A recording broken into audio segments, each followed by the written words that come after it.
नमस्कार। आज की सुबह मध्य पूर्व में जो हो रहा है वह सिर्फ एक देश की सुरक्षा का सवाल नहीं है, यह पूरे वैश्विक व्यवस्था के संतुलन को हिला देने वाली स्थिति है। आज सुबह से ही इजराइल के मध्य भाग में सायरन बज रहे हैं, जेरूसलम के इलाकों में हवाई हमले की चेतावनियां जारी हो रही हैं और ईरान की बैलिस्टिक मिसाइलें रात के बाद से लगातार दागी जा रही हैं। यह महज एक सैन्य घटना नहीं है, यह उस भू राजनीतिक भूकंप की अगली कड़ी है जो 28 फरवरी को शुरू हुआ था और जिसने पूरे मध्य पूर्व को एक अनिश्चित और खतरनाक मोड़ पर लखड़ा किया। आज हम समझने की कोशिश करेंगे कि यह संघर्ष कहां से आया, यह किस दिशा में जा रहा है और इसके परिणाम भारत समेत पूरी दुनिया को किस तरह प्रभावित कर सकते हैं। यहां एक छोटी सी बात जरूरी है।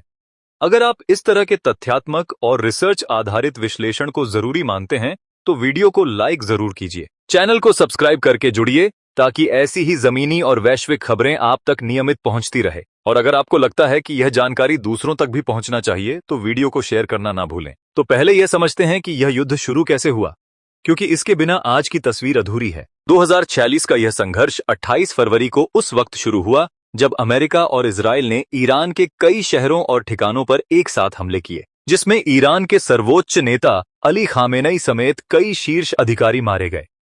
यह हमला अचानक नहीं था, इसकी पृष्ठभूमि महीनों से तैयार हो रही थी। जनवरी 2026 में ईरानी सुरक्षा बलों ने इस्लामी क्रांति के बाद से सबसे बड़े जन प्रदर्शनों को दबाते हुए हजारों प्रदर्शनकारियों को मार डाला था, जिसके बाद अमेरिकी राष्ट्रपति ट्रंप ने ईरान के शासन के विरुद्ध सैन्य कार्यवाही की धमकी दी। लेकिन यहां सबसे महत्वपूर्ण बात यह है, और यह बात अक्सर बड़े चैनलों की सुर्खियों में नहीं आती, कि हमले से ठीक पहले 27 फरवरी को ओमान के विदेश मंत्री बदराल बुसैदी ने कहा था कि ईरान के साथ परमाणु वार्ता में एक सफलता मिली और ईरान ने समृद्ध यूरेनियम का भंडार न बनाने और अंतर्राष्ट्रीय परमाणु ऊर्जा एजेंसी की पूर्ण निगरानी स्वीकार करने पर सहमति जताई। यानी जब कूटनीति के दरवाजे खुलते दिख रहे थे तभी बम गिरे। यह एक ऐसा प्रश्न है जिसका जवाब इतिहासकार आने वाले दशकों तक खोजते रहेंगे कि क्या बातचीत की संभावना वाकई खत्म हो चुकी या उसे जानबूझकर खत्म किया गया। अब आज की स्थिति पर आते हैं।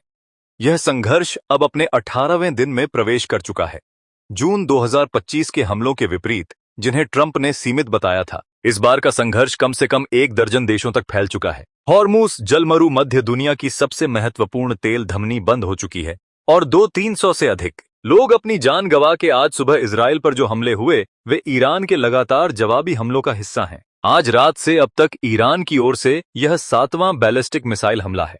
एक छोटी संख्या में मिसाइलें दागी गईं, जिनमें से अधिकांश को इंटरसेप्ट कर लिया गया या वे खुले इलाकों में गिरी और फिलहाल किसी के हताहत होने की खबर नहीं। लेकिन इन आंकड़ों के पीछे एक गहरी रणनीतिक कहानी है। 28 फरवरी को ईरान ने 350 से अधिक बैलिस्टिक मिसाइलें दागी थीं, जो अब 14 मार्च तक घटकर केवल 25 के आसपास रह गई हैं, यानी 90% से अधिक की गिरावट।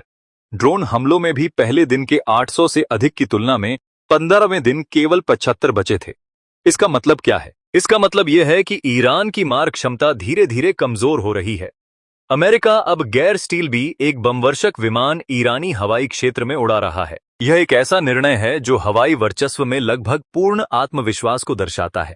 लेकिन जो लोग इसे एक तरफा सफलता बता रहे हैं उन्हें रुककर सोचना चाहिए, क्योंकि ईरान जितना कमजोर होता जा रहा है उसके प्रॉक्सी उतने ही सक्रिय हो रहे हैं।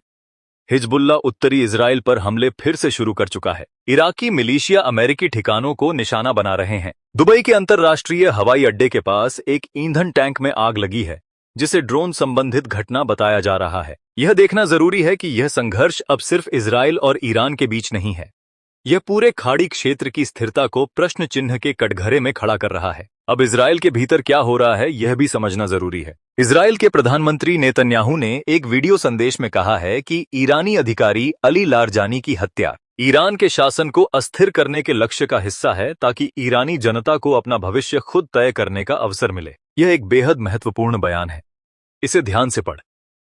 नेतन्याहू यह नहीं कह रहे कि यह युद्ध जल्द खत्म होगा, वे कह रहे हैं कि इसका उद्देश्य ईरान के शासन को बदलना है। यह रिजीवी में फैसलाया चेंज की भाषा, और जब किसी लोकतंत्र की सरकार किसी दूसरे देश की सरकार बदलने की बात करें तो सवाल पूछे जाने चाहिए।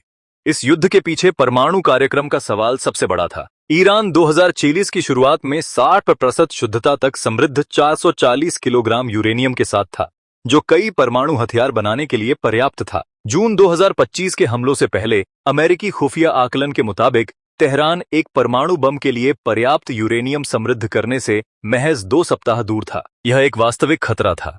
लेकिन सवाल यह है कि जब कूटनीति के रास्ते खुले थे तो क्या उन्हें बंद करना जरूरी था? अब बात करते हैं उस अंतर्राष्ट्रीय दबाव की जो इस वक्त बन रहा है। अमेरिका के राष्ट्रपति ट्रंप ने सहयोगी देशों से हॉर्मुज जलडमरू मध्य की सुरक्षा में मदद मांगी है, लेकिन प्रतिक्रिया बताती है कि दुनिया इस युद्ध में साथ नहीं है। पोलैंड के प्रधानमंत्री टस्क ने स्पष्ट कह दिया है कि पोलैंड ईरान में किसी सैन्य अभियान की योजना नहीं बना रहा। जर्मनी, स्पेन और इटली ने भी तत्काल कोई जहाज भेजने की बात से इनकार कर दिया। यह नेटो के भीतर एक गहरी दरार का संकेत। यूरोप अमेरिका के इस युद्ध में भागीदार नहीं बनना चाहता। यहां तक कि पोप लियो एक्साइवी ने रविवार को तीखे शब्दों में कहा कि मध्य पूर्व के ईसाइयों और सभी शांतिप्रिय लोगों के नाम पर युद्ध बंद करो। जब धार्मिक नेता सीधे युद्ध विराम की मांग करने लगे तो यह समझना होगा कि यह संघर्ष किस मानवीय स्तर तक पहुंच गया है। अब तक की प्रारंभिक गिनती के अनुसार ईरान में 444 लोग मारे जा चुके हैं। इजराइल में कम से कम 15-13 अमेरिकी सैनिक और खाड़ी देशों में 20 से अधिक लोग। यह संख्याएं हैं, लेकिन इनके पीछे असली जिंदगियां हैं। सबसे भीषण एकल घटना दक्षिण पूर्वी ईरान के मिनाब शहर में हुई, जहां एक प्राथमिक विद्यालय पर हुए हमले में 170 से अधिक लोग मारे गए, जिनमें अधिकांश छात्राएं। यह आंकड़ा रुककर सोचने पर मजबूर करता है। ईरान के विदेश मंत्री ने स्पष्ट कहा है कि हमने कभी युद्ध विराम नहीं मांगा। इस बीच इस्लामी क्रांतिकारी गार्ड ने इजरायली प्रधानमंत्री नेतन्याह को ढूंढकर मारने की धमकी दी। यानी दोनों तरफ से जंग जारी रखने की इच्छा शक्ति अभी बनी हुई।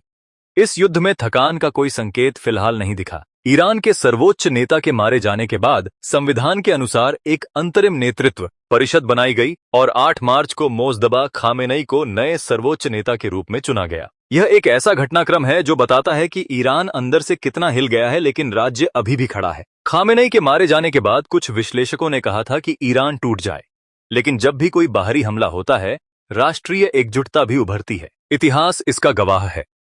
अब बात करते हैं हॉर्मस जलमरू मध्य, जो अभी दुनिया की सबसे बड़ी आर्थिक चिंता बन चुकी है। ईरान ने इस महत्वपूर्ण जलमार्ग को प्रभावी रूप से बंद कर दिया है, जिससे तेल व्यापार बुरी तरह प्रभावित हो रहा है। दुनिया का करीब 20% तेल इसी रास्ते से गुजरता है। भारत भी इससे अछूता नहीं है। भारत अपनी ऊर्जा जरूरतों का एक बड़ा हिस्सा इसी क्षेत्र से पूरा करता है। जब खाड़ी जलती है तो भारत की अर्थव्यवस्था भी थरथराती है। पेट्रोल की कीमतें, रुपए का मूल्य और उन लाखों भारतीय श्रमिकों की सुरक्षा जो खाड़ी देशों में काम करते हैं। यूक्रेन के राष्ट्रपति जेलेंस्की ने बताया कि अमेरिका ने ईरानी शाह ड्रोन को मार गिराने के तरीकों पर विशेषज्ञता के लिए यूक्रेन से कई बार संपर्क किया है। यह एक दिलचस्प मोड़ है। यूक्रेन युद्ध में रूस की ओर से इन्हीं ड्रोन का इस्तेमाल हुआ था।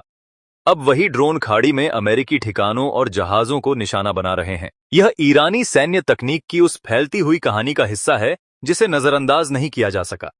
यूरोपीय संसद के 5 प्रमुख देशों कनाडा, फ्रांस, जर्मनी, इटली और ब्रिटेन ने एक संयुक्त बयान जारी करके लेबनान में बड़े जमीनी हमले को रोकने की अपील की है, यह कहते हुए कि इसके विनाशकारी मानवीय परिणाम हो। यह पश्चिमी गठबंधन के भीतर बढ़ती दरार को दिखाता है। एक तरफ अमेरिका है जो सैन्य ऑपरेशन जारी रखे हुए है और दूसरी तरफ यूरोप है जो रोक लगाने की मांग कर रहा है। इजराइल में एक और घटनाक्रम ध्यान खींच वित्त मंत्री स्मोत्रिच का एक विधेयक जो बजट घाटे की सीमा को 3.9% से बढ़ाकर 5.8% करने और रक्षा खर्च के लिए 32 अरब शेकेल अतिरिक्त देने का प्रस्ताव करता है। यह बताता है कि इजराइल इस युद्ध को लंबे समय तक चलाने की तैयारी कर रहा है।